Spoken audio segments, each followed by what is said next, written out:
Hello students, para ferro dia പാര അത് രണ്ടുമല്ലേ discussion കഴിഞ്ഞത്. നമ്മൾ ഫെറോ ആണ് ഇന്ന് സ്റ്റാർട്ട് ചെയ്യുന്നത്. ഫെറോ മാഗ്നറ്റിക് മെറ്റീരിയൽസ്, അതായത് ഏറ്റവും സ്ട്രോങ് ആയിട്ട് മാഗ്നറ്റിക് പ്രോപ്പർട്ടീസ് കാണിക്കുന്നവരാണ് ഫെറോ മാഗ്നറ്റിക് സബ്സ്റ്റൻസ് കേട്ടോ. പ്രോബ്ലംസ് ഈ ഏരിയയിൽ നിന്ന് കമ്പാരിറ്റീവ്ലി കുറവാണ്, പക്ഷേ നിങ്ങൾക്ക് മാഗ്നറ്റിക് എഫക്റ്റിൽ ഇഷ്ടം പോലെ പ്രോബ്ലംസ് ചെയ്യാൻ പറ്റും. അപ്പോൾ അൺലിമിറ്റഡ് നമ്പർ പ്രോബ്ലംസ് പ്രാക്ടീസ് ചെയ്യാം. പിന്നെ ഇപ്പോൾ നമ്മുടെ അപ്രോച്ച് എന്ന് പറയുമ്പോൾ ഒരു അക്കാഡമിക് അപ്രോച്ചാണ്. അതായത് നിങ്ങൾക്ക് സ്കൂൾ എക്സാമിനേഷന് എൻട്രൻസിന് മാർക്ക് കിട്ടുക എന്നുള്ള രീതിയിലാണ് നമ്മൾ പഠിപ്പിക്കുന്നത്. പക്ഷെ എനിക്ക് കുട്ടികളോട് പറയാനുള്ളത് ഒരു കാര്യം എന്താ ചോദിച്ചു കഴിഞ്ഞാൽ, ഇപ്പോൾ നമ്മൾ പണ്ട് പഠിപ്പിച്ച കുട്ടികൾ അല്ലെങ്കിൽ മറ്റുള്ള സ്ഥാപനങ്ങളിൽ പഠിച്ച കുട്ടികൾ, അവർ IIT-കളിലും അതുപോലെ IIM-കളിലും ഹയർ ലെവലിലൊക്കെ എത്തുമ്പോൾ അവരിലൊക്കെ ഈ പറഞ്ഞു കേട്ടുള്ളതാണ്, അവരിലെല്ലാം കോമണായി ഒബ്സർവ് ചെയ്യുന്ന ഒരു എലമെൻ്റ് എന്ന് ചോദിച്ചാൽ അവരായിട്ട് വൈഡായിട്ട് വായിക്കുന്ന കുട്ടികളായിരുന്നു അവർ.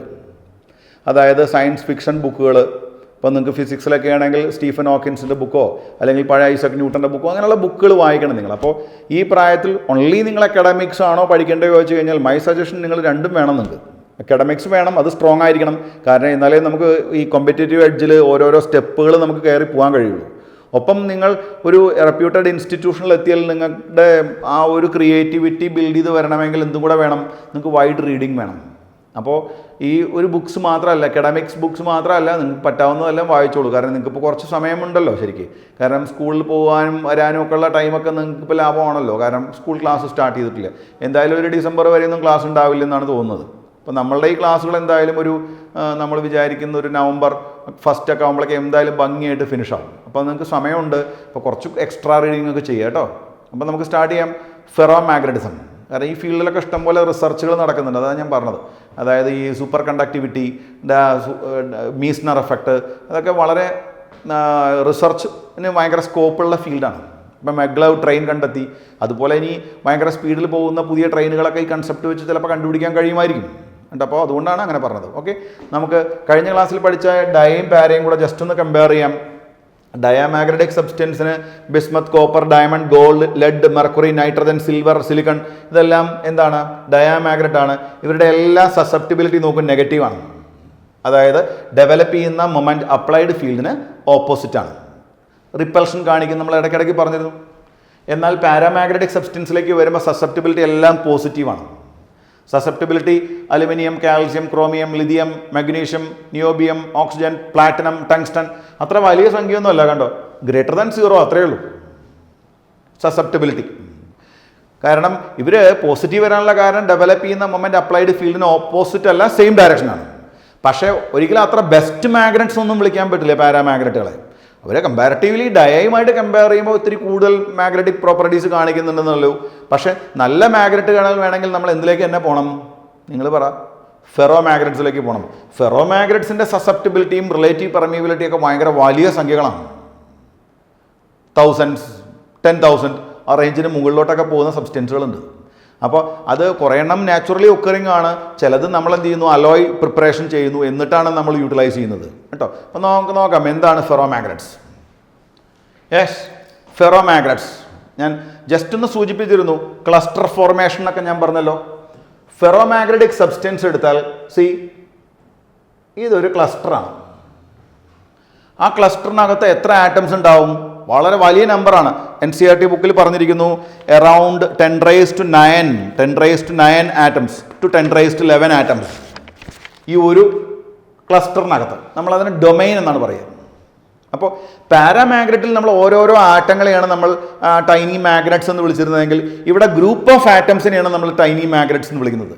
ആ ഗ്രൂപ്പിനെ നമ്മൾ പറയുന്ന പേരാണ് ഡൊമൈൻ. പക്ഷെ നിങ്ങൾ നോക്കൂ, എക്സ്റ്റേണൽ ഫീൽഡ് അപ്ലൈ ചെയ്യാത്ത സമയത്ത് ഈ ഒരു ഡൊമൈനിൻ്റെ മാഗ്നറ്റിക് മൊമെൻറ്റ് എവിടേക്കാണോ അതേ ഡയറക്ഷൻ തന്നെ ആവണമെന്നില്ല വേറൊരു ഡൊമൈനിൻ്റെ മാഗ്നറ്റിക് മൊമെൻറ്റ്. ഞാൻ പറഞ്ഞു ഡൊമൈൻ എന്ന് പറഞ്ഞാൽ ഒരാളല്ല, ഒരുപാട് പേര് ചേർന്നതാണ് ഒരു ഡൊമൈൻ. ആ ഒരു ഡൊമൈനകത്ത് എല്ലാവരും ഒരേ സ്വഭാവം കാണിക്കുന്നവരാണ്, കൊഹറൻ്റ് ആണ്. പക്ഷേ ഒരു ഡൊമൈനും വേറൊരു ഡൊമൈനും നമ്മൾ കമ്പയർ ചെയ്യുമ്പോൾ എല്ലാവരുടെയും മൊമെൻറ്റ് ഒരേ ഡയറക്ഷൻ അല്ല. പലർക്കും പല ഡയറക്ഷനാണ്. കണ്ടോ, ചിലർ ഓപ്പോസിറ്റ് ഒക്കെ വരുന്നുണ്ട്. പല ഡയറക്ഷനാണ്. ആകെ ഇതുകൊണ്ട് ഇങ്ങോട്ട് വരാം, ഇങ്ങോട്ട് വരാം, ഇങ്ങോട്ട് വരാം. ഒരു പ്രത്യേകിച്ചൊരു ഡയറക്ഷൻ നമുക്ക് പറയാൻ പറ്റില്ല. അപ്പോഴാണ് നമ്മൾ എന്താ അപ്ലൈ ചെയ്യുന്നത്? എക്സ്റ്റേണൽ ഫീൽഡ് കൊടുത്തു. ഇവിടെ B0 എന്ന് പറഞ്ഞാൽ ഞാൻ മീൻ ചെയ്തത് B0 ഈസ് എക്സ്റ്റേണൽ ഫീൽഡ്. ഈ ഫീൽഡ് അപ്ലൈ ചെയ്ത് കഴിഞ്ഞാൽ നമ്മൾ ആറ്റംസ് എന്നല്ല പറയുക, ഡൊമൈനുകളുടെ മുകളിൽ എന്ത് സംഭവിക്കും? ടോർക്ക് ആക്ട് ചെയ്യാൻ തുടങ്ങും. നമ്മൾ നേരത്തെ പഠിപ്പിച്ച കൺസെപ്റ്റ് ടോർക്ക് ആക്ട് ചെയ്യുന്നത് കാരണം ഈ ഡൊമൈൻസ് എല്ലാം ഏത് ഇക്വിലിബ്രിയത്തിലേക്ക് വരാൻ ശ്രമിക്കും? സ്റ്റേബിൾ ഇക്വിലിബ്രിയത്തിലേക്ക് വരാൻ ശ്രമിക്കും. ഡൊമൈൻസ് എല്ലാം സ്റ്റേബിൾ ഇക്വിലിബ്രിയത്തിലേക്ക് വരാൻ ശ്രമിക്കും. മിനിമം പൊട്ടൻഷ്യൽ എനർജി പൊസിഷനിലേക്ക് വരാൻ ശ്രമിക്കും. അങ്ങനെ ആകുമ്പോൾ ഒരു പരിധിവരെ എല്ലാ ഡൊമൈനുകളും ഒരേ ഡയറക്ഷനിലേക്ക് അലൈൻഡ് ആവുന്നു. ഒരു പരിധിവരെ എല്ലാവരും എക്സാക്ട്ലി തിരിയുമെന്ന് പറയുന്നില്ല. ഒരു പരിധിവരെ എല്ലാവരും എന്ത് ചെയ്യും? ഒരേ ഡയറക്ഷൻ ആവും. അപ്പം നമ്മൾ എക്സ്റ്റേണൽ ഫീൽഡ് കൂട്ടി വരുന്നതോറും മിക്കവാറും എല്ലാ ഡൊമൈനുകളും എന്ത് ചെയ്തുകൊണ്ടിരിക്കും? ഫീൽഡിൻ്റെ ഡയറക്ഷനിലേക്ക് വരും. പിന്നെ ഒരു പർട്ടിക്കുലർ സ്റ്റേജ് എത്തുമ്പോൾ നമ്മൾ എക്സ്റ്റേണൽ ഫീൽഡ് അപ്ലൈ ചെയ്തിട്ടും കാര്യമില്ല, അതങ്ങ് സാച്ചുറേറ്റ് ആവും. അതായത് ഒരു നല്ല മാഗ്നറ്റ് ആയതിനു ശേഷം പിന്നെ ഫർദറായിട്ട് പിന്നെയും എക്സ്റ്റേണൽ ഫീൽഡ് കൂട്ടിയത് കൊണ്ട് ഇയാളുടെ മാഗ്നറ്റിക് പ്രോപ്പർട്ടീസ് കൂടില്ല, അത് സ്റ്റേബിളായി നിൽക്കും. പിന്നെ ഇപ്പം എന്താ മനസ്സിലായത് നിങ്ങൾക്ക്? പാരയും ഫെറോയും തമ്മിലുള്ള വ്യത്യാസം, പാരയുടെ കുറച്ചും കൂടെ എക്സ്ട്രീം ആയിട്ടുള്ള ആളാണ് ഫെറോ. പാരാമാഗ്നറ്റ്സിൽ നമ്മൾ ഇൻഡിപെൻഡൻ്റ് ആയിട്ടുള്ള ആറ്റങ്ങളെ കുറിച്ച് ഡിസ്കസ് ചെയ്യുമ്പോൾ ഫെറോ മാഗ്നറ്റിൽ നമ്മൾ ആറ്റങ്ങളുടെ ഗ്രൂപ്പുകളെ കുറിച്ചാണ് പറയുന്നത്. ആറ്റങ്ങളുടെ ഗ്രൂപ്പുകളെ പറയുന്ന പേരാണ് ഡൊമൈൻ. ഒരു ഡൊമൈനും വേറൊരു ഡൊമൈനും എടുത്താൽ രണ്ടുപേരുടെയും മാഗ്നറ്റിക് മൊമെന്റ് ഒരേ ഡയറക്ഷൻ ആവണമെന്ന് നിർബന്ധമില്ല. പക്ഷേ എക്സ്റ്റേണൽ ഫീൽഡ് കൊടുത്താൽ ഒരു പരിധിവരെ എല്ലാ ഡൊമൈനുകളെയും നമ്മൾ ഒരേ ഡയറക്ഷനിലേക്ക് അലൈൻ ചെയ്യിക്കാൻ കഴിയും. But domain formation is necessary for ferromagnetism. Cluster formation is necessary for ferromagnetism. In each domain, nearly 10 raised 9 to 10 raised 11 atoms are there. ഒരു ഡൊമൈൻ്റെ സൈസ് എന്ന് പറയുമ്പോൾ as per NCERT book it is nearly 1 millimeter. ഒരു ഡൊമൈൻ്റെ size കേട്ടോ അവർ കൊടുത്തിരിക്കുന്നു. Each domain ഡൊമൈൻ്റെ size കൂടുന്നൊക്കെ പറഞ്ഞിട്ട് അത് കേട്ട് പേടിക്കൊന്നും വേണ്ട. ഡൊമൈൻ്റെ സൈസ് കൂടുക എന്ന് പറഞ്ഞാൽ ഇതൊരു ഡൊമൈനാണ്. അപ്പോൾ നമ്മൾ എക്സ്റ്റേണൽ ഫീൽഡ് അപ്ലൈ ചെയ്യുമ്പോൾ ഡൊമൈനുകൾ കമ്പൈൻ ചെയ്ത് വരുന്ന കാരണം ഡൊമൈൻ്റെ സൈസ് കൂടുമെന്നാണ് മീൻ ചെയ്തിരിക്കുന്നത് കേട്ടോ. Each domain size is 1 millimeter about 10 raised 11 atoms. ഓർമ്മിച്ച് വെച്ചോളൂ കേട്ടോ. ഇനി നമ്മൾ ഇവരുടെ പ്രോപ്പർട്ടീസിലേക്ക് പോകണം. അതിൽ ആദ്യം പറയാനുള്ളത് ഫെറോമാഗ്നറ്റിസം. നമ്മൾ എച്ച് അതുപോലെ തന്നെ എമ്മും തമ്മിലുള്ള ഗ്രാഫ് വരച്ചാൽ ഇതാ എച്ച് കൂടും എം കൂടി കൂടി കൂടി കൂടി കൂടി കൂടി ഒന്നായിട്ട് കൂടി കൂടി കൂടി കൂടി അവസാനം അങ്ങ് കോൺസ്റ്റൻ്റ് ആവും. ഡയ ആണെങ്കിൽ നമ്മൾ ഏകദേശം ഒരു സ്ട്രൈറ്റ് ലൈൻ ഇങ്ങനെയാണ് വരച്ചിരുന്നത്. ഡയ അല്ല പാര. ഇതാണ് പാരയുടെ ഗ്രാഫ്. ഫെറോൻ്റെ ഗ്രാഫ് ഇതാ ഇങ്ങനെ പോകുന്നു. ഡയ ആണെങ്കിൽ താഴേക്കാണ് നമ്മൾ വരയ്ക്കുക. അപ്പോൾ പാര എന്ന് പറയുമ്പോൾ നിങ്ങൾ എക്സ്റ്റേണൽ ഫീൽഡ് കൂട്ടുന്നവരും മൊമെന്റ് കൂടി കൂടി കൂടി വരും. പക്ഷെ ഒരിക്കലും ആരെ പോലെ ആവാൻ കഴിയില്ല, ഫെറോനെ പോലെ ആവാൻ കഴിയില്ല. കാരണം ഫെറോ വളരെ സ്ട്രോങ് ആണ്. ഫെറോ അല്പം കഴിയുമ്പോഴേക്കേ സ്ട്രോങ് ആയി പിന്നെ അങ്ങ് സാച്ചുറേറ്റ് ചെയ്യും. ഇപ്പോൾ ഗ്രാഫ് ഓർമ്മിച്ച് വെച്ചോളൂ. ഇതാണ് ആരൊക്കെ തമ്മിലുള്ള ഗ്രാഫ്? എച്ചും എമ്മും തമ്മിലുള്ള ഗ്രാഫ്. അതാണ് ഒന്നാമത്തെ കാര്യം. സെക്കൻഡ് പോയിന്റ് നോക്കൂ. ഇവിടെ ഈ മ്യൂആർ ഉണ്ടല്ലോ, mu r is very very greater than 1. അതുപോലെ തന്നെ സസെപ്റ്റബിലിറ്റിയും greater than 1, very very greater than 1, വളരെ കൂടുതലാണ്. സസെപ്റ്റബിലിറ്റി പോസിറ്റീവ് എന്ന് പറഞ്ഞാൽ മീൻ ചെയ്യുന്നത് നേരത്തെ നമ്മൾ ഡിസ്കസ് ചെയ്ത പോലെ തന്നെ പാരാമാഗ്നറ്റിനെ പോലെ തന്നെ നമ്മൾ എക്സ്റ്റേണൽ ഫീൽഡ് എവിടേക്കാണോ കൊടുക്കുന്നത് അതേ ഡയറക്ഷനിൽ തന്നെയാണ് ഡൊമൈനുകൾ അലൈൻ ചെയ്യുന്നത്. അപ്പോൾ ഡെവലപ്പ് ചെയ്യുന്ന മൊമെന്റ് അപ്ലൈഡ് ഫീൽഡിന് സെയിം ഡയറക്ഷൻ ആയിരിക്കും, വെരി സ്ട്രോങ് ആയിരിക്കുകയും ചെയ്യും കേട്ടോ. ദെൻ ചൂടാക്കിയാൽ എന്ത് സംഭവിക്കും? അതാണ് ഇവിടെ നമ്മൾ പറയാൻ പോകുന്നത്. ഇപ്പോൾ ക്യൂറീസ് ലോ എന്ന് പറയുമ്പോൾ ഇവിടെയും ക്യൂറീസ് ലോ അപ്ലിക്കബിൾ ആണ്. പക്ഷെ നിങ്ങൾ നോക്കൂ, ഒരു പർട്ടിക്കുലർ ടെമ്പറേച്ചർ വരെ നമ്മൾ ഗ്രാഫ് വരച്ചിട്ടില്ല, ഇതുവരെ വരച്ചിട്ടില്ല. അവിടുന്ന് അങ്ങോട്ടാണ് കാണിച്ചിരിക്കുന്നത് സസെപ്റ്റബിലിറ്റി ഇൻവേഴ്സ്ലി പ്രൊപ്പോർഷണൽ ടെമ്പറേച്ചർ എന്ന് കാണിച്ചിരിക്കുന്നത്. അപ്പോൾ എന്താണ് ക്യൂറീസ് ലോ? ഇവിടെ ക്യൂറീസ് ലോ പറയുമ്പോൾ ശ്രദ്ധിക്കണം. ഇനീഷ്യലി നിങ്ങൾ ചെറിയതായിട്ടൊന്നും ചൂടാക്കിയാൽ ഇവരുടെ മാഗ്നറ്റിക് പ്രോപ്പർട്ടീസ് പോവില്ല. കാരണം ഇവർ ഈ ക്ലസ്റ്റർ ഫോർമേഷനും ഡൊമൈൻ ഫോർമേഷനൊക്കെ നടക്കുന്നത് കാരണം എന്ത് സംഭവിക്കും? ഇവർ കമ്പാരിറ്റീവ്ലി സ്ട്രോങ് മാഗ്നറ്റ്സ് ആണ്. അപ്പോൾ ഒരു പർട്ടിക്കുലർ ടെമ്പറേച്ചർ വരെ ഡൊമൈനുകൾ അങ്ങനെ തന്നെ നിൽക്കും. പക്ഷെ നമ്മൾ ഒരുപാട് ചൂടാക്കിയാൽ എന്ത് സംഭവിക്കും ചോദിച്ചാൽ ഫസ്റ്റ് ഓഫ് ഓൾ എന്ത് സംഭവിക്കും? ഡൊമൈനുകൾ ബ്രേക്ക് ആവും. ഡൊമൈനുകൾ എന്തായിട്ട് മാറും? ഇൻഡിപെൻഡന്റ് ആറ്റങ്ങളായിട്ട് മാറും. പിന്നെ അവർ ആരെ പോലെ ബിഹേവ് ചെയ്യും? കമോൺ, ആരെ പോലെ ബിഹേവ് ചെയ്യും? ഫെറോ മാഗ്നറ്റ്സ് പാരാമാഗ്നറ്റിനെ പോലെ ബിഹേവ് ചെയ്യും. അപ്പോൾ ഒരു പർട്ടിക്കുലർ ടെമ്പറേച്ചർ എത്തുന്നത് വരെ ഫെറോ മാഗ്നറ്റ്സ് ആയിട്ട് തന്നെ കണ്ടിന്യൂ ചെയ്യും. പക്ഷെ ഒരു പർട്ടിക്കുലർ ടെമ്പറേച്ചർ കഴിഞ്ഞാൽ ഫെറോ മാഗ്നറ്റ് ബിക്കംസ് പാരാമാഗ്നറ്റ്. അപ്പോൾ ആ ടെമ്പറേച്ചർ ഓർമ്മിച്ച് വെച്ചോളൂ. The temperature at which ferro magnet changes to a paramagnet is called Curie's temperature. ഞാൻ നേരത്തെ ജസ്റ്റ് മെൻഷൻ ചെയ്തിരുന്നു ക്യൂറീസ് ടെമ്പറേച്ചർ എന്ന് പറഞ്ഞിട്ട് കേട്ടല്ലേ. ഇപ്പോൾ ക്യൂറീസ് ടെമ്പറേച്ചർ എന്നുള്ള കൺസെപ്റ്റ് നമ്മൾ ആർക്ക് മാത്രമേ പറയാറുള്ളൂ? ഫെറോ മാഗ്നറ്റ്സിന് മാത്രമേ പറയാറുള്ളൂ. പാരയിലും ഡയയിലും ഒന്നും നമ്മൾ ക്യൂറീസ് ടെമ്പറേച്ചർ പറയാറില്ല അപ്പോൾ relation susceptibility inversely proportional to temperature തന്നെയാണ് വരുന്നത്. NCERT ബുക്ക് പ്രകാരം കൊടുത്തിരിക്കുന്ന റിലേഷൻ നോക്കൂ. M is equal to intensity of magnetisation M is equal to CB0 divider by T. CB0 divider by T. അതായത് സി എന്ന് പറഞ്ഞാൽ ഒരു കോൺസ്റ്റന്റ് ആണ്, ക്യൂറീസ് കോൺസ്റ്റന്റ്. B0 എന്ന് പറഞ്ഞാൽ നമ്മൾ അപ്ലൈ ചെയ്യുന്നതാണ്. അപ്പോൾ M inversely proportional to temperature തന്നെ വരുന്നു. നിങ്ങൾക്കറിയാം ഈ M/H റേഷ്യോ ആണ്. M/H റേഷ്യോ ആണ് ആര്? M/H റേഷ്യോനല്ലേ സസെപ്റ്റിബിലിറ്റി എന്ന് പറയുന്നത്. അപ്പോൾ നമുക്ക് വേണമെങ്കിൽ രണ്ട് സൈഡിൽ μ0 കൊണ്ട് മൾട്ടിപ്ലൈ ചെയ്ത് എന്താ നിങ്ങൾക്കറിയാം B0 is equal to NI എന്നൊക്കെ നിങ്ങൾ പഠിച്ചിട്ടുണ്ട്, അല്ലെങ്കിൽ μ0H എന്ന് പഠിച്ചിട്ടുണ്ട്. അപ്പോൾ വേണമെങ്കിൽ അങ്ങനെ എഴുതാം. M is equal to C into μ0, കാരണം H ഈസ് ഈക്വൽ ടു എന്തായിരുന്നു? H is equal to B0 by μ0 ആയിരുന്നു ആണല്ലോ. അപ്പോൾ B0 ഈസ് ഈക്വൽ μ0H എന്ന് എഴുതാം, നമുക്ക് ബൈ T എന്ന് എഴുതാം. അപ്പോൾ M/H is equal to M/H is equal to എന്താ എഴുതാം? C μ0 ഡിവൈഡർ ബൈ T എന്ന് വരും. ഈ M/H ആണ് സസെപ്റ്റിബിലിറ്റി. അപ്പോൾ ആ സസെപ്റ്റിബിലിറ്റി ഇൻവേഴ്സ്ലി പ്രൊപ്പോർഷണൽ ടെമ്പറേച്ചർ, അതാണ് ഞാൻ ആദ്യം പറഞ്ഞത് കേട്ടോ. കാരണം ഈ സിയും μ0യും കോൺസ്റ്റൻസ് ആണ്. ഇതിലെ C എന്ന് പറയുമ്പോൾ ക്യൂറീസ് കോൺസ്റ്റന്റ് ആണ് കേട്ടോ, ക്യൂറീസ് കോൺസ്റ്റന്റ്. പിന്നെ നമ്മൾ എന്താ അറിയണം? ചില സബ്സ്റ്റൻസുകളുടെയൊക്കെ എന്താ അറിഞ്ഞിരിക്കണം നമ്മൾ? നോക്കൂ, ക്യൂറീസ് ടെമ്പറേച്ചർ അറിഞ്ഞിരിക്കണം. കൊബോൾട്ട് വരുന്നത് 1394, അയൺ ഇത്തിരി കുറവാണ് 1043 കെൽവിനിലാണ് കേട്ടോ. അതുപോലെ Fe2O3, നിക്കൽ, ഗഡോലിനിയം, വേറെ കുറച്ച് സബ്സ്റ്റൻസുകളെ ഞാൻ ചാപ്റ്റർ തുടങ്ങുമ്പോൾ നിങ്ങൾക്ക് പറഞ്ഞു തരുന്നു. അവരുടെ ടെമ്പറേച്ചർ ഞാൻ അവിടെ എഴുതി കാണിച്ചിട്ടുണ്ട്, നോക്കണം നിങ്ങൾ കേട്ടോ. അപ്പോൾ what is Curie's temperature? Up to a certain temperature ferromagnet, the magnetic properties of ferromagnets is independent of temperature. Then when a finite temperature is reached, then after when you increase the temperature, ferromagnet becomes paramagnet. Domains എല്ലാം break ആയി independent ആറ്റങ്ങളായിട്ട് മാറും. The temperature is called Curie's temperature കേട്ടോ. അപ്പോൾ നമ്മളെ സംബന്ധിച്ച് strong magnets എന്ന് പറഞ്ഞാൽ ആര് തന്നെയാണ്? സ്ട്രോങ് മാഗ്നറ്റ്സ് എന്ന് പറയുമ്പോൾ ഫെറോമാഗ്നറ്റ്സ് ആണ്. പാരാമാഗ്നറ്റ്സിനെ പോലെ തന്നെ when you place a ferromagnetic liquid in a non-uniform magnetic field, how we can set a non-uniform magnetic field?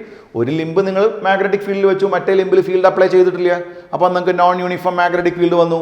ആ നോൺ യൂണിഫോം മാഗ്നറ്റിക് ഫീൽഡിൽ നമ്മളൊരു ഫെറോമാഗ്നറ്റിക് ലിക്വിഡ് വെച്ചാൽ എന്ത് സംഭവിക്കും? സീ ദിസ്, ഇതാ കണ്ടോ, ഇവിടെ താഴ്ന്നു, ഇവിടെ ഉയർന്നു. അതായത് again like paramagnets, ferromagnetic liquid tries to move from come on weaker to stronger regions of magnetic field, ഉണ്ടോ? That's about ferromagnets. അപ്പോൾ ക്ലാസിഫിക്കേഷൻ കഴിഞ്ഞു. ഡയ, പാര, ഫെറോ. ഇതിൽ സ്ട്രോങ് ആര? ഫെറോ. ഡെവലപ്പ് ചെയ്യുന്ന മൊമെൻ്റ് എവിടേക്ക്? ഫീൽഡിൻ്റെ അതേ ഡയറക്ഷൻ. ഇനി ഫെറോമാഗ്നറ്റിക് സബ്സ്റ്റൻസുകളെ കുറിച്ചാണ് നമ്മൾ ഇനി ഡീറ്റെയിൽ ആയി ഡിസ്കസ് ചെയ്യുന്നത്. ഓക്കെ, അപ്പോൾ ഫെറോമാഗ്നറ്റിലേക്ക് പോകുമ്പോൾ നിങ്ങൾക്ക് ഹിസ്റ്റീരിസിസ് എന്ന് പറഞ്ഞ ഒരു ഇമ്പോർട്ടൻറ്റ് ടോപ്പിക് അറിയണം. ഹിസ്റ്റീരിസിസ് കേട്ടിട്ടുണ്ടോ? മാഗ്നറ്റിക് ഹിസ്റ്റീരിസിസ് വളരെ ഇൻട്രസ്റ്റിംഗ് ആയിട്ടുള്ള കാര്യമാണ്. നോക്കാം നമുക്ക് എന്താണ് മാഗ്നറ്റിക് ഹിസ്റ്റീരിസിസ്. ഗ്രാഫ് നോക്കൂ, ആരൊക്കെ തമ്മിലുള്ള ഗ്രാഫാണ്. ഇവിടെ H വാല്യൂ, NCERT ബുക്ക് വരച്ചിരിക്കുന്ന അതേ ഗ്രാഫാണ് ഇവിടെ വരച്ചിരിക്കുന്നത്. ചില എൻട്രൻസ് ഓറിയൻറ്റഡ് ബുക്കുകളിലൊക്കെ ഇവിടെ Hഉം ഇവിടെ ബിക്ക് പകരം M ആണ്. ഞാനിവിടെ B ആണ്, ടോട്ടൽ B വാല്യൂ ആണ് മാർക്ക് ചെയ്തിരിക്കുന്നത്. ടോട്ടൽ ബി വാല്യൂ എന്ന് പറഞ്ഞാൽ എല്ലാവർക്കും ക്ലിയർ അല്ലേ? അതായത് നമ്മൾ സോളിനോയിഡ് ഉപയോഗിച്ച് നമ്മൾ അപ്ലൈ ചെയ്യുന്ന എക്സ്റ്റേണൽ ഫീൽഡും അതിൻ്റെ കൂടെ അതിനകത്തിരിക്കുന്ന ഫെറോമാഗ്നറ്റിക് സബ്സ്റ്റൻസും കൂടെ ചേർന്നുണ്ടാക്കുന്ന ഫീൽഡാണ് ടോട്ടൽ ബി വാല്യൂ. അത് ഡെവലപ്പ് ചെയ്യാൻ നമ്മൾ അപ്ലൈ ചെയ്തിട്ടുള്ള ക്വാണ്ടിറ്റിയാണ് H. ഓക്കെ, നോക്കൂ, ഗ്രാഫ് നോക്കൂ. ഏതാ? നമ്മളൊരു സോളിനോയിഡ് എടുക്കുന്നു. സോളിനോയിഡിലൂടെ ഒരു പർട്ടിക്കുലർ ഡയറക്ഷനിൽ നമ്മൾ കറണ്ട് കടത്തിവിടുന്നു. കറണ്ട്, അപ്പോൾ അതിനകത്തിരിക്കുന്ന സബ്സ്റ്റൻസ്, ഇതിനകത്ത് ഏതോ ഒരു സബ്സ്റ്റൻസ് ഉണ്ട്, ഫെറോമാഗ്നറ്റ് ആണ്. ഫെറോമാഗ്നറ്റിക് സബ്സ്റ്റൻസ് ആണ്. ആ ഫെറോമാഗ്നറ്റിക് സബ്സ്റ്റൻസ് എന്തായിട്ട് മാറുന്നു? മാഗ്നറ്റായിട്ട് മാറുന്നു. When you increase the value of H കൂട്ടി വരുന്നു, H കൂടുന്നു, ബി വാല്യൂയും കൂടുന്നു. ഇതാ ഗ്രാഫ് കണ്ടോ, കൂടി മാക്സിമത്തിലെത്തി. ഈ പോയിന്റ് A എന്ന് മാർക്ക് ചെയ്തിട്ടുണ്ട്. A represent saturated B value inside the substance. Total B value inside the substance. അതായത് അത്ര വരെ നമുക്ക് B value കൂട്ടാൻ പറ്റുള്ളൂ. ഇപ്പോൾ എക്സ്റ്റേണൽ നമ്മൾ കൂട്ടി ഒരു ലിമിറ്റ് കഴിഞ്ഞാൽ പിന്നെ ബി വാല്യൂ കൂടുതലിന് മീനിങ് ഇല്ല. കാരണം എന്താ ചോദിച്ചു കഴിഞ്ഞാൽ ഇതിനകത്തിരിക്കുന്ന സബ്സ്റ്റൻസിന് തനിക്ക് പറ്റാവുന്നതിൻ്റെ മാക്സിമത്തിൽ എത്തിക്കഴിഞ്ഞു. അപ്പോൾ ഇതിന് പറയുന്ന പേരാണ് saturated momentum. Saturated B value ഞാൻ പറഞ്ഞു, ചില എൻട്രൻസ് ഓറിയൻറ്റഡ് ബുക്കുകളിൽ സാച്ചുറേറ്റഡ് എം എന്ന് പറഞ്ഞിട്ടുണ്ട്, capital M, intensity of magnetisation എന്ന് പറഞ്ഞിട്ടുണ്ട്. ഓക്കെ, അപ്പം നമ്മൾ ഇപ്പോൾ ഒരു ഡയറക്ഷണൽ കറണ്ട് കടത്തിവിട്ട് കോയിൽ ആദ്യം മാഗ്നറ്റായി, കോയിലിൻ്റെ മാഗ്നറ്റിക് ഫീൽഡിലാണ് ഇൻസുലേറ്റ് ചെയ്തിരിക്കുന്ന കോർ ഇരിക്കുന്നത്, ആ കോറും മാഗ്നറ്റായി, നെറ്റ് മാഗ്നറ്റിക് ഫീൽഡാണ് ബി, അതിൻ്റെ മാക്സിമം വാല്യൂ ആണ് ഈ റെപ്രസെൻറ്റ് ചെയ്തിരിക്കുന്നത്. ഓക്കെ, ഇനിയാണ് എന്ത് ചെയ്യുന്നത്, നമ്മൾ അപ്ലൈ ചെയ്ത എക്സ്റ്റേണൽ ഫീൽഡ് നമ്മൾ ഡിക്രീസ് ചെയ്യുന്നു. ഇതിലൂടെ കടത്തിവിട്ട കറണ്ട് നമ്മൾ ഡിക്രീസ് ചെയ്യുന്നു. കറണ്ടിൻ്റെ വാല്യൂ കുറച്ച് കൊണ്ടുവരുന്നു. കറണ്ടിൻ്റെ വാല്യൂ കുറയുമ്പോൾ എന്ത് സംഭവിക്കും? സോളിനോയിഡിലൂടെ പോകുന്ന കറണ്ട് കുറയുമ്പോൾ സോളിനോയിഡ് പ്രൊഡ്യൂസ് ചെയ്യുന്ന എക്സ്റ്റേണൽ ഫീൽഡ് കുറയും. നോ ഡൗട്ട് എക്സ്റ്റേണൽ ഫീൽഡ് കുറയും. എന്താ കാരണം? μ0 ni അല്ലേ ഫീൽഡ്. അപ്പോൾ അങ്ങനെയാണെങ്കിൽ ഫീൽഡ് കുറഞ്ഞ് ഒരു കാര്യം ചെയ്യാം നമുക്ക്. അതായത് നമ്മൾ ഇവിടെയുള്ള ബാറ്ററി അങ്ങ് ഒഴിവാക്കി, ഇവിടെ ബാറ്ററി ഇല്ല. അപ്പോൾ അങ്ങനെയാണെങ്കിൽ what is the current now? 0. സോളിനോയിഡിലൂടെ കറണ്ട് കടത്തി വിടാതെ. അതിൻ്റെ മീനിങ് എന്താ? സോളിനോയിഡിലൂടെ കറണ്ട് പോയില്ല എന്ന് പറഞ്ഞാൽ അതിന് മീനിങ് എക്സ്റ്റേണൽ ഫീൽഡ് ഇല്ല എന്നല്ലേ മീനിങ്? എക്സ്റ്റേണൽ ഫീൽഡ് ഇല്ല എന്ന് പറഞ്ഞാൽ ഈ ഫെറോമാഗ്നറ്റിക് സബ്സ്റ്റൻസിന് മാഗ്നറ്റായിട്ട് തുടരാൻ പറ്റുമോ? പാരാമാഗ്നറ്റ് ആണെങ്കിൽ എന്ത് സംഭവിക്കും? എക്സ്റ്റേണൽ ഫീൽഡ് റിമൂവ് ചെയ്താൽ അയാൾ വീണ്ടും പഴയ സ്റ്റേറ്റിലോട്ട് തിരിച്ചു വരും. ഡയാമാഗ്നറ്റ് ആയാലും അങ്ങനെ തന്നെയാണ്. പക്ഷെ ഫെറോമാഗ്നറ്റിൽ ചില ആളുകൾ എന്ത് കാണിക്കും? എക്സ്റ്റേണൽ ഫീൽഡ് റിമൂവ് ചെയ്താലും വൺസ് ഇവന്മാർ മാഗ്നറ്റായിട്ട് മാറിയാൽ, എക്സ്റ്റേണൽ ഫീൽഡ് റിമൂവ് ചെയ്താൽ ഇത്തിരി മാഗ്നറ്റിക് മൊമെന്റ് ഒന്ന് കുറഞ്ഞ അങ്ങനെ നിൽക്കും. അതായത് ചിലർ പെർമനന്റ് മാഗ്നറ്റായിട്ട് തുടരും. ഓക്കെ, ഇപ്പൊ ഈ പോയിന്റിലോട്ട് നിങ്ങൾ വരൂ. ഈ ബി എന്ന് പറഞ്ഞ പോയിന്റിലോട്ട് വരുമ്പോൾ നമ്മളിതാ എക്സ്റ്റേണൽ ഫീൽഡ് കുറച്ച് 0 ആയി. കാരണം ഈ പോയിന്റിൽ ആര് 0 ആണ്? H 0 ആണ്. ആ പോയിന്റിൽ H 0 ആണെങ്കിൽ നോക്കൂ, ഈ ബി വാല്യൂ 0 അല്ല. This much length is there. ഈ ലെങ്ത് ഉണ്ടല്ലോ, ഇത്രയും ലെങ്ത് അവിടെ ബാക്കി നിൽക്കുന്നുണ്ട്. ഈ ലെങ്ത്തിന് നമ്മൾ പറയുന്ന പേരാണ് residual magnetism or retentivity or remanence. 3 പേരിൽ അറിയപ്പെടും. Residual magnetism or remanence or retentivity. അപ്പോൾ ഈ റെറ്റന്റിവിറ്റി കൂടുതൽ എന്ന് പറഞ്ഞാൽ, അതായത് this length OB is a large value എന്ന് പറഞ്ഞാൽ നിങ്ങൾ എന്ത് മനസ്സിലാക്കണം? OB ലാർജ് വാല്യൂ ആണെന്ന് പറഞ്ഞാൽ അതിന് മീനിങ് വൺസ് നമ്മൾ ഇയാളെ മാഗ്നറ്റാക്കി മാറ്റിയതിന് ശേഷം എക്സ്റ്റേണൽ ഫീൽഡ് റിമൂവ് ചെയ്തപ്പോഴും അയാൾ എന്തായിട്ട് തുടരുന്നു? ആ ഡെവലപ്പ് ചെയ്ത് അത്ര മൊമെന്റ് ഉണ്ടാവില്ല, ഒന്ന് കുറഞ്ഞ് അത് കോൺസ്റ്റന്റ് ആയി നിൽക്കും. അതായത് അയാൾ പെർമനന്റ് മാഗ്നറ്റുകളായിട്ട് മാറുന്നു. അങ്ങനെയാണെങ്കിൽ ഓർമ്മിക്കണം, this length retentivity large value means it is a permanent magnetic substance. അതായത് ഇയാളെ നമുക്ക് പെർമനന്റ് മാഗ്നറ്റ് ആക്കി മാറ്റാൻ പറ്റുന്ന ആളാണ്. So what is the specification about a permanent magnet? For permanent magnets this retentivity should be a large value. Retentivity should be a large value. ഇനി നോക്കാം interesting സംഭവം. നോക്കൂ, ഇപ്പൊ എവിടെ എത്തി? ഈ ഗ്രാഫ് പോയി ഇങ്ങനെ വന്നു അല്ലേ, ഇവിടെ എത്തി. ഇനി അതിനുശേഷം നമ്മൾ ഏത് ഡയറക്ഷനിലാണോ ആദ്യം കറണ്ട് അപ്ലൈ ചെയ്തത്, ബാറ്ററി നമ്മൾ റിവേഴ്സ് ഡയറക്ഷനിൽ ഫിറ്റ് ചെയ്യുന്നു. അതായത് ആദ്യം നമ്മൾ പോസിറ്റീവ് നെഗറ്റീവ് കാണിച്ച് തിരിച്ചിടുന്നു. അതായത് കറണ്ടിന്റെ ഡയറക്ഷൻ നമ്മൾ റിവേഴ്സ് ചെയ്തു. അപ്പൊ എന്ത് സംഭവിക്കും? കോയിലൂടെ കടന്നു പോകുന്ന കറണ്ടിന്റെ ഡയറക്ഷൻ റിവേഴ്സ് ആയാൽ ആദ്യം സോളിനോട് ഏത് ഡയറക്ഷനിലാണോ ഫീൽഡ് ക്രിയേറ്റ് ചെയ്തത് അതിന്റെ ഓപ്പോസിറ്റ് ഡിറക്ഷൻ ആയിട്ട് മാറില്ലേ? അപ്പൊ എന്താ സംഭവിക്കും? ആ ഫീൽഡ് ഇവനെ ഡീമാഗ്നറ്റൈസ് ചെയ്യാൻ തുടങ്ങും. ഡീമാഗ്നറ്റൈസ് ചെയ്യാൻ തുടങ്ങും. അങ്ങനെ നോക്കൂ, എന്ത് സംഭവിച്ചു അറിയാമോ നിങ്ങൾക്ക്? ഇതാ കുറഞ്ഞ് ഈ പോയിന്റിലെത്തി. ഈ പോയിന്റിലെത്തിയാൽ നമ്മൾ അപ്ലൈ ചെയ്യുന്ന H 0 അല്ല. H 0 അല്ല എന്ന് പറയുന്ന മീനിങ് നമ്മൾ എക്സ്റ്റേണലി ഫീൽഡ് ഉണ്ടാക്കി. എങ്ങനെ? കറണ്ട് കടത്തിവിട്ടിട്ട്. അതായത് കറണ്ട് റിവേഴ്സ് ഡയറക്ഷനിൽ കടത്തിവിട്ട് നമ്മൾ എന്ത് ചെയ്തിട്ടുണ്ട്? Still we R applying magnetic field. അതായത് H വാല്യൂ 0 അല്ല, പക്ഷെ നോക്കൂ B വാല്യൂ 0 ആണ്. അങ്ങനെയാണെങ്കിൽ എക്സ്റ്റേണൽ ഫീൽഡ് റിവേഴ്സ് ചെയ്ത് സബ്സ്റ്റൻസിനെ നമുക്ക് എന്ത് ചെയ്യാൻ കഴിയും? ഡീമാഗ്നറ്റൈസ് ചെയ്യാൻ കഴിയും. ടോട്ടൽ B വാല്യൂ നമുക്ക് എന്താക്കി മാറ്റാൻ പറ്റും? 0 ആക്കി മാറ്റാൻ പറ്റും. അങ്ങനെയാണെങ്കിൽ ആ എക്സ്റ്റേണൽ ഫീൽഡ് അപ്ലൈ ചെയ്തുകൊണ്ട് നമ്മൾ ഡീമാഗ്നറ്റൈസ് ചെയ്താൽ this length is called coercivity. അപ്പോൾ കോയിസിവിറ്റി കൂടുതലാണെന്ന് പറഞ്ഞാൽ നിങ്ങൾ എന്ത് മനസ്സിലാക്കണം? Coercivity is a large value means we need a large reverse field to demagnetize the substance. അതായത് വൺസ് ഇവൻ മാഗ്നറ്റായി മാറിയതിന് ശേഷം ഇവനെ ഡീമാഗ്നറ്റൈസ് ചെയ്യാൻ ഇറ്റ് ഈസ് വെരി ഡിഫിക്കൽട്ട് എന്നാണ് അതിൻ്റെ മീനിങ്. അപ്പോൾ ഓർമ്മിച്ച് വെച്ചോളൂ, അതും പെർമനന്റ് മാഗ്നറ്റിന്റെ പ്രോപ്പർട്ടി അല്ലേ. കാരണം ഒരുപാട് മാഗ്നറ്റിക് മൊമെന്റ് ബാക്കി നിൽക്കുന്നു. ആ ഉള്ള മാഗ്നറ്റിക് മൊമെന്റിനെ ഇല്ലാതെയാക്കണമെങ്കിൽ ഒന്നുകിൽ ചൂടാക്കണം. ചൂടാക്കുന്നതിനെക്കാളും എളുപ്പമായിട്ടുള്ളൊരു മാർഗ്ഗമാണ് നമ്മൾ ഏത് ഡയറക്ഷനിലാണോ മാഗ്നറ്റിക് ഫീൽഡ് ആദ്യം അപ്ലൈ ചെയ്തത് അതിൻ്റെ റിവേഴ്സ് ഡയറക്ഷനിൽ ഫീൽഡ് അപ്ലൈ ചെയ്തുകൊണ്ട് ഇവനെ ഡീമാഗ്നറ്റൈസ് ചെയ്തു. So what is this coercivity? Coercivity is the value that is minus h, reverse value of magnetizing field in order to demagnetize the material. Okay, അപ്പോൾ demagnetize ചെയ്യാൻ വേണ്ടി കുറേ കഷ്ടപ്പെടുന്നു എന്ന് പറഞ്ഞാൽ അതിന് മീനിങ് എന്താ അറിയോ? ഒരുപാട് എനർജി നമുക്ക് നഷ്ടപ്പെട്ടു പോകുന്നു എന്ന് പറഞ്ഞ മീനിങ്. അങ്ങനെ ഒരു നെഗറ്റീവ് കൂടെ ഉണ്ട്. അപ്പോൾ ഒരു പെർമനന്റ് മാഗ്നറ്റ് ആണോ നല്ലത്, നമുക്ക് ആവശ്യമുള്ള സമയത്ത് മാഗ്നറ്റ് ആവുന്നതാണോ നല്ലത്, ഇലക്ട്രോ മാഗ്നറ്റ് ആണോ നല്ലത് വെച്ചാൽ നോ ഡൗട്ട് ഇലക്ട്രോ മാഗ്നറ്റാണ് നല്ലത്. കാരണം ചില മാഗ്നറ്റുകൾ മാഗ്നറ്റ് ആയതിനു ശേഷം അത് തിരിച്ചു വരാൻ പോരുന്നില്ല വെച്ചാൽ അവൻ പെർമനൻ്റ് ആയിട്ട് അവിടെ മാഗ്നറ്റായിട്ട് ആക്ട് ചെയ്തുകൊണ്ടിരുന്നാൽ കുറേ ഇഷ്യൂസ് ഉണ്ട്. പല ഇൻസ്ട്രുമെൻറ്റുകളെയും അത് എഫക്റ്റ് ചെയ്യും, പല ഇഷ്യൂസ് ഉണ്ട്. അതുകൊണ്ട് നമ്മളെ സംബന്ധിച്ച് നല്ലത് ശരിക്ക് ഈ റെറ്റൻറ്റിവിറ്റിയും കോയിസിവിറ്റിയും സ്മോൾ വാല്യൂ ആയി നിൽക്കുന്നതാണ് നല്ലത് കേട്ടോ. പെർമനന്റ് മാഗ്നറ്റുകൾക്ക് കോയിസിവിറ്റിയും കൂടണം, റെറ്റൻറ്റിവിറ്റിയും കൂടണം എന്ന് നമ്മൾ പറയുമെങ്കിലും നമ്മളെ സംബന്ധിച്ച് നമ്മൾ പ്രിഫർ ചെയ്യുന്നത് എപ്പോഴും ഇലക്ട്രോ മാഗ്നറ്റുകളെയാണ്. ആവശ്യമുള്ള സമയത്ത് മാത്രം മാഗ്നറ്റ് ആയാൽ മതി, അല്ലാത്ത സമയത്ത് അവരും മാഗ്നറ്റിക് സബ്സ്റ്റൻസ് ആണ്, പക്ഷെ മാഗ്നറ്റ് അല്ല. ഞാൻ പറയുന്ന പോയിന്റ് നിങ്ങൾക്ക് മനസ്സിലാവുണ്ടല്ലോ അല്ലേ? ഓക്കെ, ദെൻ ഇനിയാണ് ഈ കറണ്ടിൻ്റെ വാല്യൂ നമ്മൾ വീണ്ടും ഇൻക്രീസ് ചെയ്യുന്നു. ബാറ്ററി ഉപയോഗിച്ചുകൊണ്ട് കറണ്ട് ഇൻക്രീസ് ചെയ്യുന്നു.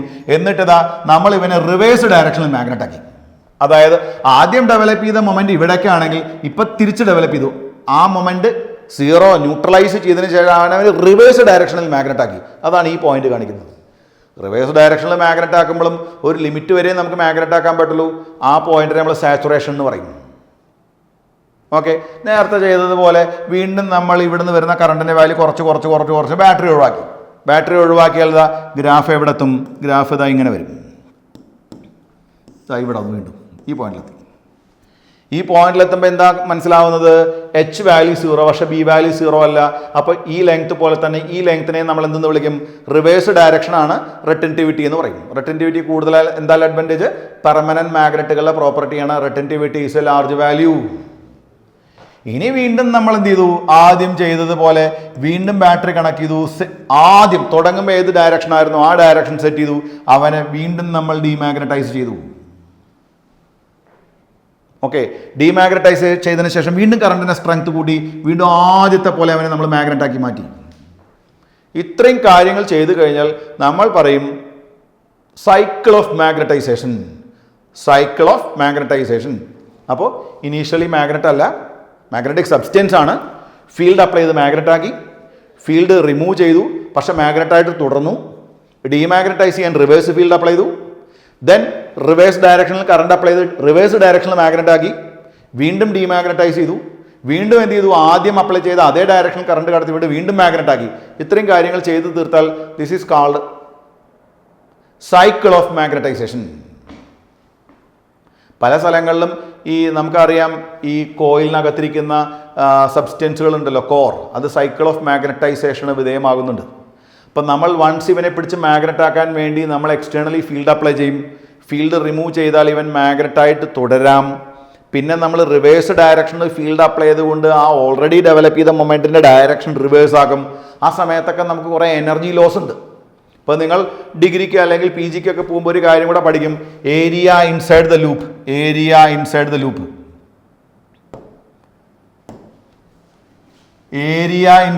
Loop is a measure of energy loss per cycle. ഈ ഹിസ്റ്റീരിയസിസ് ലൂപ്പിനകത്ത് കിടക്കുന്ന ഏരിയ കണ്ടുപിടിച്ചാൽ അത് എന്തിനോട് ഈക്വൽ ആയിരിക്കും എന്നാണ് ഞാൻ പറഞ്ഞത്? Come on, energy loss per cycle. പണ്ട് കേരള എൻട്രൻസിന് ക്വസ്റ്റ്യൻ ചോദിച്ചപ്പോൾ എനർജി ലോസ് എന്നുണ്ടായിരുന്നു, എനർജി ലോസ് പെർ സൈക്കിൾ എന്നുണ്ടായിരുന്നു. നിങ്ങൾ എന്താ ആൻസർ ചെയ്യാൻ പാടുള്ളൂ? എനർജി ലോസ് പെർ സൈക്കിൾ കേട്ടോ. അതായത് മെയിൻലി അത് ഹീറ്റ് എനർജി ആയിട്ടാണ് ഡിസിപ്പേറ്റ് ചെയ്യുക. വൺസ് ഒരാളെ ഒരു ഡയറക്ഷനിൽ മാഗ്നറ്റ് ആക്കി ഡീമാഗ്നറ്റൈസ് ചെയ്യുന്ന സമയത്ത് ഈ ഡൈപോളുകളെല്ലാം ഡയറക്ഷൻ റിവേഴ്സ് ആക്കുന്ന സമയത്ത് അവർ energy will be released in the form of heat കേട്ടോ. അത് പറഞ്ഞിരിക്കുക. ഇതാണ് ഹിസ്റ്റീരിസിസ്. ഇതിൽ ശ്രദ്ധിക്കേണ്ട പോയിന്റ്സ് എന്തൊക്കെയാണ്? ഈ ലെങ്ത് ഓർമ്മിക്കണം, റെറ്റൻറ്റിവിറ്റി. ഈ ലെങ്ത് ഓർമ്മിക്കണം, കോയിസിവിറ്റി. പിന്നെ ഈ പോയിന്റിനെ കുറിച്ചൊരു ധാരണ വേണം. Saturated magnetic field or saturated B value എന്ന് പറയും. ബി വാല്യൂ അത് കൂടിയ അതിൻ്റെ മീനിങ് അയാളെ നല്ല മാഗ്നറ്റ് ആക്കാമെന്നാണ് മീനിങ്. ഈ ലെങ്ത് കൂടിയാൽ പെർമനന്റ് മാഗ്നറ്റിൻ്റെ പ്രോപ്പർട്ടീസ് കൂടുതലാണ് മീനിങ്. ഈ ലെങ്ത് കൂടിയാലും അത് തന്നെയാണ് മീനിങ്. പെർമനന്റ് മാഗ്നറ്റ് ആവാനുള്ള ടെൻഡൻസി കൂടുതലുള്ള സബ്സ്റ്റൻസ് ആണെന്നാണ് മീനിങ്. പിന്നെ ഏരിയ ഇൻസൈഡ് ദി ഹിസ്റ്റീറിസിസ് ലൂപ്പ് നമുക്ക് എനർജി ലോസ് കുറയ്ക്കണമെങ്കിൽ നമ്മൾ മാഗ്നറ്റൈസ് ചെയ്യുന്നു, ഡിമാഗ്നറ്റൈസ് ചെയ്യുന്നു, മാഗ്നറ്റൈസ് ചെയ്യുന്നു, ഡിമാഗ്നറ്റൈസ് ചെയ്യുന്നു. ഈ പ്രോസസ്സ് കണ്ടിന്യൂസ് ആയിട്ട് ചെയ്യണമെങ്കിൽ നമുക്ക് എനർജി ലോസ് കുറയ്ക്കണമെങ്കിൽ നമ്മൾ മെറ്റീരിയൽ പ്രിഫർ ചെയ്യുമ്പോൾ എങ്ങനെ പ്രിഫർ ചെയ്യണം? എനർജി ലോസ് കുറവ് വരുന്ന സബ്സ്റ്റൻസുകൾ പ്രിഫർ ചെയ്യണം. ഫോർ എക്സാമ്പിൾ പറയുകയാണെങ്കിൽ ഓർഡിനറി അയൺ, അത് സിലിക്കൺ സ്റ്റീൽ, ഇങ്ങനെ രണ്ടുപേരെ കമ്പയർ ചെയ്യുമ്പോൾ സിലിക്കൺ സ്റ്റീൽ എന്ന് പറഞ്ഞ സബ്സ്റ്റൻസിൻ്റെ എന്ത് കുറവാണ്? ഈ area inside the hysteresis loop is very very small. അതുകൊണ്ട് ട്രാൻസ്ഫോമറിൻ്റെ കോറൊക്കെ ഉണ്ടാക്കാൻ നമ്മൾ സിലിക്കൺ സ്റ്റീൽ ഉപയോഗിക്കാറുണ്ട്. നമ്മുടെ നാട്ടിലൊന്നും ചെയ്യാറില്ല, ഫോറിൻ കൺട്രികളിലൊക്കെ അങ്ങനെ ഉണ്ടെന്ന് പറഞ്ഞു കേട്ടിട്ടുണ്ട്. അതായത് അവിടെയൊക്കെ ട്രാൻസ്ഫോമറിൻ്റെ കോർ സെറ്റ് ചെയ്യുന്നത് സിലിക്കൺ സ്റ്റീൽ ഉപയോഗിച്ചിട്ടാണ്. നമ്മുടെ നാട്ടിൽ സാധാരണ അയൺ വെച്ച് തന്നെ ചെയ്യുക, കാരണം ചീപ്പായിട്ട് അവൈലബിൾ ആവുന്ന സാധനമാണ് അയൺ കേട്ടോ. അപ്പോൾ ഇനി നമുക്ക് ചെയ്യേണ്ടത് എന്താ വെച്ചാൽ ഈ ഹിസ്റ്റീറിസിസ് ലൂപ്പ് നമ്മൾ പഠിച്ചു കഴിഞ്ഞല്ലോ. ഇനി ഹിസ്റ്റീറിസിസ് ലൂപ്പ് കൂടെ ഉപയോഗിച്ചുകൊണ്ട് നമ്മൾ എന്ത് ചെയ്യാൻ പോകുന്നു? ഈ ഫെറോ മാഗ്നറ്റിനെ നമ്മൾ രണ്ടായിട്ട് ക്ലാസിഫൈ ചെയ്തിട്ടുണ്ട്. ഏതൊക്കെ അറിയാമോ നിങ്ങൾക്ക്? ഫെറോ മാഗ്നറ്റുകളെ മെയിൻലി നമ്മൾ രണ്ടായിട്ട് ക്ലാസിഫൈ ചെയ്തിരിക്കുന്നു. Soft ferro magnetic materials and hard ferro magnetic materials. Simply soft and hard. Okay, ഇന്നത്തെ ക്ലാസ്സിൻ്റെ ലാസ്റ്റ് പാർട്ടിലോട്ട് നമ്മൾ പോകുന്നു. നമ്മളിപ്പോൾ ഓൾറെഡി പഠിപ്പിച്ചു കഴിഞ്ഞത് ഫെറോ മാഗ്നറ്റ്സ് ആണ്. ഫെറോ മാഗ്നറ്റ്സിൽ മാത്രം ഞാൻ ഹിസ്റ്റീറിസിസ് പറഞ്ഞു. നിങ്ങൾക്കറിയാം ഡയാമാഗ്നറ്റ്സിനോ പാരാമാഗ്നറ്റ്സിനോ ഹിസ്റ്റീറിസിസ് ലൂപ്പില്ല. ഫെറോയിൽ മാത്രമേ നമ്മളത് ഡിസ്കസ് ചെയ്യാറുള്ളൂ. കാരണം വൺസ് മാഗ്നറ്റായി നമ്മൾ എക്സ്റ്റേണൽ ഫീൽഡ് റിമൂവ് ചെയ്താലും മാഗ്നറ്റായിട്ട് തുടരാൻ പറ്റുന്നത് ആര് മാത്രമാണ്? ഫെറോ മാഗ്നറ്റ്സ് മാത്രമാണ്. ഫെറോ മാഗ്നറ്റ്സിനെ മെയിൻലി നമ്മൾ രണ്ടായിട്ട് ക്ലാസിഫൈ ചെയ്തിട്ടുണ്ട്. Soft and hard. Soft and hard, soft material and hard material. അപ്പോൾ ഇലക്ട്രോ മാഗ്നറ്റ്സ് എങ്ങനെ ഉണ്ടാക്കുക? നമ്മൾ ഇതാ കണ്ടോ, ഒരു ബാറ്ററി കറണ്ട് കടത്തി വിടുന്നു. സോളിനോയിഡ് എന്ന് പറയാം. സോളിനോയിഡിനകത്ത് നമ്മൾ ആരെ വെക്കുന്നു? ഒരു കോർ വെക്കുന്നു. Core should be ferro magnet. ഈ വെക്കുന്ന ആൾ ഫെറോ മാഗ്നറ്റ് ആയിരിക്കണം കേട്ടോ. എന്ത് തന്നെ വേണം? ഫെറോ വേണം, എന്നാലേ പറ്റുള്ളൂ. പിന്നെ ഓർമ്മിക്കേണ്ട കാര്യം, കോയിൽ നമ്മൾ അല്ലെങ്കിൽ സോളിനോയിഡിനകത്ത് നമ്മൾ കോർ വയ്ക്കുമ്പോൾ ഒരിക്കലും അവർ ഇലക്ട്രിക്കലി കോൺടാക്ട് വരാൻ പാടില്ല. ആക്ച്വലി ഒരു ടേൺ അടുത്ത ടേണും തമ്മിൽ തന്നെ ഇലക്ട്രിക്കൽ കോൺടാക്ട് ഇല്ല കേട്ടോ. കാരണം ഒരു ടേൺ അടുത്ത ടേണും തമ്മിൽ തന്നെ ഇലക്ട്രിക്കൽ കോൺടാക്ട് ചെയ്യുന്നത് അത് പൈപ്പായി പോയില്ലേ. അപ്പോൾ അങ്ങനെയല്ല. ഇത് മീൻ ചെയ്യണത് എന്താ ചോദിച്ചു കഴിഞ്ഞിട്ടുണ്ടെങ്കിൽ ഒരു ടേൺ അടുത്ത ടേൺ അടുത്ത ടേൺ അടുത്ത ടേൺ അത് ഇൻസുലേറ്റഡ് ആണ്. ഒപ്പം അതിനകത്തിരിക്കുന്ന കോറും ഇൻസുലേറ്റഡ് ആണ്. ഇൻസുലേറ്റഡ് ടേൺസ് എന്നൊക്കെ നമ്മൾ പറയും കേട്ടോ. ദെൻ നമുക്കിനി കമ്പാരിസണിലേക്ക് പോകാം. നോക്കൂ നിങ്ങൾ,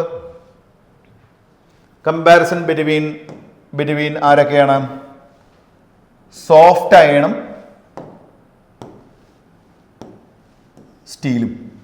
സോഫ്റ്റ് അയൺ ആൻഡ് സ്റ്റീൽ. ഇതാ കമ്പാരിസൺ നോക്കിക്കോളൂ. Soft iron, steel. രണ്ടുപേരുടെയും ഹിസ്റ്റീറിസിസ് ലൂപ്പ് നോക്കാം ആദ്യം. നോക്കൂ, ഇയാളുടെ ഈ ലെങ്ത് ആരാ? റെറ്റൻറ്റിവിറ്റി. ഈ ലെങ്ത് റെറ്റൻറ്റിവിറ്റി. ടിപ്പോ ഈ പോയിന്റ് സാച്ചുറേറ്റഡ് മൊമെന്റ്. ഈ സ്മോൾ ലെങ്ത് കോയിസിവിറ്റി. ഈ 3 പോയിന്റുകളാണ് ഏറ്റവും കൂടുതൽ ഓർമ്മിക്കേണ്ടത്. ഒപ്പം ലൂപ്പിൻ്റെ ഏരിയയും 4 പോയിന്റ് എന്ന് പറയും. 4 points. First one, area of hysteresis loop is less. ആർക്ക്? Soft iron. ഇപ്പം നമ്മൾ പല കേസുകളിലും ഈ ഇലക്ട്രോ മാഗ്നറ്റ്സിൻ്റെ കേസൊക്കെ വരുമ്പോൾ നമ്മൾ എപ്പോഴും പ്രിഫർ ചെയ്യുന്നത് സോഫ്റ്റ് അയൺ ആണ് സ്റ്റീലുമായി കമ്പയർ ചെയ്യുമ്പോൾ. റീസൺ എന്താ? എനർജി ലോസ് കുറവാണ്. നമുക്ക് കറണ്ട് ബില്ല് കുറയും, ഇലക്ട്രിസിറ്റി ബില്ല് കുറയും. കറണ്ട് കുറയ്ക്കണമെങ്കിൽ, അതായത് എനർജി ലോസ് കുറയ്ക്കണമെങ്കിൽ നമുക്ക് ഏത് യൂസ് ചെയ്യുന്നതാണ് നല്ലത്? കോറിലോട്ട് കറണ്ട് കൊടുക്കാനല്ല കേട്ടോ ഞാൻ പറഞ്ഞത്. നമ്മൾ കോയിലിലൂടെ കറണ്ട് കടത്തി വിട്ടിട്ടാണല്ലോ ഇതിനകത്തിരിക്കുന്ന കോറിനെ പിടിച്ച് മാഗ്നറ്റ് ആക്കുന്നത്. അപ്പോൾ കോയിലിലൂടെ കറണ്ട് കടന്ന് പോകുന്ന സമയത്ത് അതാണല്ലോ നമ്മുടെ എനർജി. അപ്പോൾ ആ എനർജി നമ്മൾ ഉപയോഗിച്ചുകൊണ്ടാണല്ലോ ഇവൻ എന്താക്കിയത്? മാഗ്നറ്റ് ആക്കുന്നത്. ആ ശേഷം അവനെ ഡീമാഗ്നറ്റൈസ് ചെയ്യുന്ന സമയത്തുള്ള എനർജി ലോസ് കുറയ്ക്കാൻ നല്ലത് സോഫ്റ്റ് അയൺ ആണ്. അപ്പോൾ സോഫ്റ്റ് അയൺ ആണോ വെരി ബെസ്റ്റ് ചോദിച്ചാൽ അല്ല, അതിനെക്കാളും നല്ലത് ഒരുപാട് പേരുണ്ട്. നമ്മൾ ഓർഡിനറി കമ്പാരിസൺ വരുന്നത് സ്റ്റീലും സോഫ്റ്റ് അയണുമാണ്. അതുകൊണ്ടാണ് സോഫ്റ്റ് അയണിൻ്റെ കാര്യം പറഞ്ഞത് കേട്ടോ. അപ്പോൾ ഫസ്റ്റ് പോയിന്റ് എന്താണ്? Area of hysteresis loop is less, low energy loss. Area of hysteresis, അവിടെ ലോ എനർജി ലോസ് എന്നല്ല, low energy loss per cycle എന്ന് പറയണം കേട്ടോ, ശ്രദ്ധിച്ചോളൂ. ദെൻ സെക്കൻഡ് കേസ്, ഇവിടെ more retentivity and coercive force. റെറ്റൻറ്റിവിറ്റിയും കൂടുതലാണ്, കൊയ്സീവ് ഫോഴ്സും കൂടുതലാണ്. ആർക്ക്? Steel. Steel is a hard material. Hard and soft എന്നാ കമ്പയർ ചെയ്യുക. Hard material. ഇപ്പം ജനറലായിട്ട് പറയുമ്പോൾ ഹാർഡ് മെറ്റീരിയൽസ് സേ സ്റ്റീൽ എന്താ കൂടുതലായിരിക്കും? റെറ്റൻറ്റിവിറ്റിയും കൂടുതലാണ്, കൊയ്സീവ് ഫോഴ്സും കൂടുതലാണ്. അതായത് വൺസ് മാഗ്നറ്റ് ആയാൽ അവൻ മാഗ്നറ്റായി തുടരാനുള്ള ടെൻഡൻസി അവന് കൂടുതലാണ്. അവനെ പിടിച്ച് തിരിച്ച് ഡീമാഗ്നറ്റൈസ് ചെയ്യാൻ വി നീഡ് മോർ ഫോഴ്സ്. പക്ഷേ അതേ സമയത്ത് നമ്മൾ സോഫ്റ്റ് അയൺ ജനറലായിട്ട് പറയുമ്പോൾ നമ്മൾ സോഫ്റ്റ് മെറ്റീരിയൽസ് എന്ന് പറയും. സോഫ്റ്റ് മെറ്റീരിയൽസിന് less retentivity and coercive force compared to hard. എല്ലാവർക്കും എക്സാക്ട്ലി സെയിം ആവണമെന്നില്ല കേട്ടോ, കമ്പയർ ചെയ്തിട്ട് ഇത് പറയാൻ പറ്റുള്ളൂ. Okay, then permeability is high. ഈ ആളുടെ പെർമിയബിലിറ്റി കൂടുതലാണ്. തേർഡ് പോയിന്റ്, പെർമിയബിലിറ്റി കൂടുതൽ. Mu r is large. ആർക്ക്? സോഫ്റ്റിന്. Magnetic permeability is less. അത്ര നല്ലതല്ല. സ്റ്റീൽ എന്ന് പറയുമ്പോൾ പെർമിയബിലിറ്റി കുറവാണ്. പിന്നെ നമ്മൾ യൂസ് ചെയ്യുന്നത് പെർമനന്റ് മാഗ്നറ്റ് ആക്കാൻ പറ്റുമെന്നുള്ള ഒരു അഡ്വാൻറ്റേജ് കൊണ്ട് നമ്മൾ സ്റ്റീൽ ഉപയോഗിക്കാറുണ്ട്. പക്ഷെ ഓർമ്മിക്കുക, മാഗ്നറ്റിക് പ്രോപ്പർട്ടീസ് ഇത്തിരി കൂടെ സ്ട്രോങ് ആയി വരുന്നത്, അതായത് ഈ പോയിന്റ് ഉണ്ടല്ലോ ഹൈ ആയി നിൽക്കുന്നത് ആർക്കാണ്? സോഫ്റ്റിനാണ്. അപ്പോൾ പെർമിയബിലിറ്റി കൂടുതൽ സോഫ്റ്റ് മെറ്റീരിയൽസിനാണ്. Then I and chi both are high. അതായത് ഇൻറ്റൻസിറ്റി ഓഫ് മാഗ്നറ്റൈസ്, ഇവിടെ ഐ എന്ന് പറഞ്ഞാൽ ഞാൻ നിങ്ങൾക്ക് പറഞ്ഞത് എം എന്ന് പറഞ്ഞ ക്വാണ്ടിറ്റിയാണ്. M and chi both are high. Susceptibility high ആണ് ഇവർക്ക്. കാരണം പെർമിയബിലിറ്റി കൂടുതലായാൽ റിലേറ്റീവ് പെർമിയബിലിറ്റി കൂടുതലായിരിക്കും. റിലേറ്റീവ് പെർമിയബിലിറ്റിയും സസെപ്റ്റിബിലിറ്റിയും തമ്മിലുള്ള relation mu R equal to 1 + കൈ എന്നാണ്. അപ്പം മ്യൂ ആർ കൂടുതലായാൽ ഓട്ടോമാറ്റിക്കലി കൈ കൂടുതലാവണ്ടേ? ഓക്കെ, അതുപോലെ magnetic I and chi low compared to soft. Then fourth point പറഞ്ഞു. ദെൻ ഫിഫ്ത്തിലോട്ട് പോകാം. എന്താണ് fifth point? It magnetized and demagnetized easily. അതാണ് നമ്മൾ നേരത്തെ പറഞ്ഞത് ഈ കൊയ്സിവിറ്റിയുടെ കാര്യം. അവിടെ എന്താണ്? Magnetization and demagnetization is not easy. അതായത് hard material say steel once magnet ആയാൽ അവനെ പിടിച്ച് തിരിച്ച് ഡീമാഗ്നറ്റൈസ് ചെയ്യുക എന്ന് പറഞ്ഞാൽ ഇറ്റ്സ് വെരി ഡിഫിക്കൽട്ട്. നമുക്ക് ആവശ്യം എന്താ? പെട്ടെന്ന് മാഗ്നറ്റ് ആക്കാൻ പറ്റണം, പെട്ടെന്ന് ഡീമാഗ്നറ്റൈസ് ആക്കാൻ പറ്റണം. അങ്ങനെ നല്ലത് ആരാണ്? സോഫ്റ്റ് അയൺ അല്ലേ, സോഫ്റ്റ് മെറ്റീരിയൽ അല്ലേ കേട്ടോ.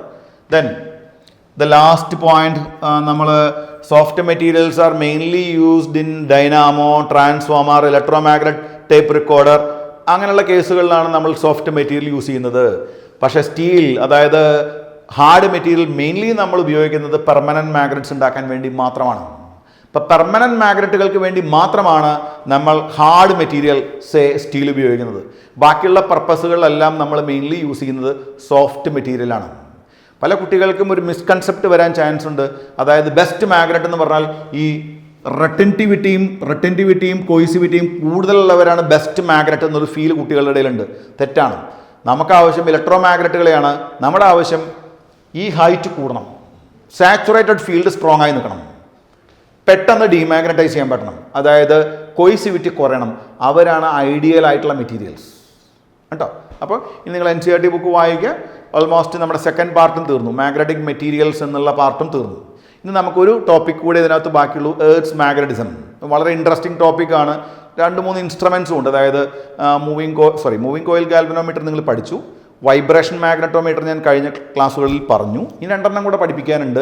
ടാൻജൻറ്റ് ഗാൽവനോമീറ്ററും വരുന്നുണ്ട്, ഡിഫ്ലക്ഷൻ മാഗ്നറ്റോമീറ്ററും വരുന്നുണ്ട്. എൻട്രൻസ് ഫോക്കസ് ചെയ്യുന്ന കുട്ടികൾക്ക് അത് 2 ഇമ്പോർട്ടൻ്റ് ആണ്. ടാൻജൻറ്റ് ഗാൽവനോമീറ്റർ സിലബസിൽ ഇല്ലെങ്കിലും ടാൻജൻറ്റ് ലോ എന്ന് പറഞ്ഞൊരു ലോ ഉണ്ട്. അത് ഉപയോഗിച്ചുകൊണ്ട് ടാൻജൻറ്റ് ഗാൽവനോമീറ്റർ വർക്ക് ചെയ്യിപ്പിക്കാൻ പറ്റും. ടാൻജൻറ്റ് ഗാൽവനോമീറ്റർ കാണണം നിങ്ങൾക്ക്, അതൊന്ന് എടുക്കും പ്ലീസ്. അതാ കണ്ടോളൂ നമ്മുടെ ടാൻജൻറ്റ് ഗാൽവനോമീറ്റർ. അപ്പോൾ അടുത്ത ക്ലാസ്സിൽ ഞാൻ കാണിച്ചു തരാം. ടാൻജൻറ്റ് ഗാൽവനോമീറ്ററിൽ നിങ്ങൾക്ക് കാണിച്ചു തരാം. ഡിഫ്ലക്ഷൻ മാഗ്നറ്റോമീറ്റർ കാണിച്ചു തരിക എന്ന് പറഞ്ഞാൽ ഇറ്റ്സ് ഡിഫിക്കൽട്ട്. കാരണം അതൊരു ഭയങ്കര ലെങ്ത് ഉള്ള ഒരു അറേഞ്ച്മെൻ്റ് ആണ്. അതുകൊണ്ട് അത് ബുദ്ധിമുട്ടാണ്. കോമ്പസ് ബോക്സ് ഒക്കെ നിങ്ങൾ കണ്ടിട്ടുണ്ടായിരിക്കും. കോമ്പസ് ബോക്സ് കണ്ടിട്ടില്ലേ? കോമ്പസ് ബോക്സ്, വടക്ക് നോക്കി യന്ത്രം കണ്ടിട്ടില്ലേ? അപ്പോൾ അതൊക്കെ ഞാൻ അടുത്ത ക്ലാസ്സിൽ കാണിച്ചു തരാം.